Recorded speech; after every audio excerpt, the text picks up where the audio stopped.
Londres, le 8 mai 1945. La foule envahit Trafalgar Square et Buckingham Palace pour célébrer la victoire des Alliés sur l'Allemagne nazie. Paris est submergé à son tour par cette vague de bonheur. Les soldats et la population savourent ensemble la capitulation du Troisième Reich. 75 ans après, des hommes et des femmes sont encore là pour témoigner. Kane Hay, un vétéran britannique, fut libéré quelques jours avant la fin de la guerre, après avoir été capturé en Normandie. Il raconte les retrouvailles avec son frère, qu'il pensait avoir perdu pour toujours. Je rentrais chez moi, dit-il, j'ai entendu des bruits de pas, je me suis retourné et c'était mon frère qui courait. Lui aussi rentrait à la maison. Il m'avait repéré au loin. On s'est enlacés. La dernière fois que je l'avais vu, c'était sur le front en Normandie. J'ai été capturé, mais j'ignorais qu'il s'en était sorti.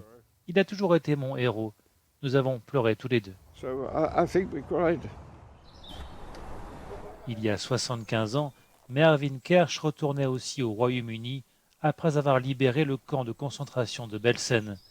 Mais il ignorait alors que la guerre était finie. J'étais dans un train pendant 30 heures à dormir la plupart du temps parce qu'il y avait très peu de lumière et rien à faire, explique-t-il. Je suis sorti du train à Bruges et il y avait beaucoup d'excitation. La guerre s'était terminée la veille, mais je l'ignorais. Je devais être le dernier en Europe à l'apprendre. En Russie, le jour de la victoire est célébré le 9 mai. Valentina Efremova avait 17 ans quand les nazis ont attaqué l'Union soviétique. Durant la guerre, elle a servi comme infirmière.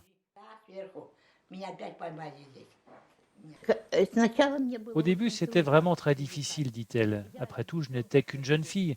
Je n'avais aucune expérience en médecine, sans parler de l'horreur de voir des hommes mutilés, des jeunes, des vieux.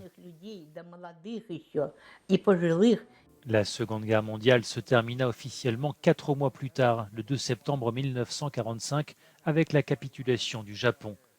Le conflit fit plus de 70 millions de morts, en grande majorité des civils.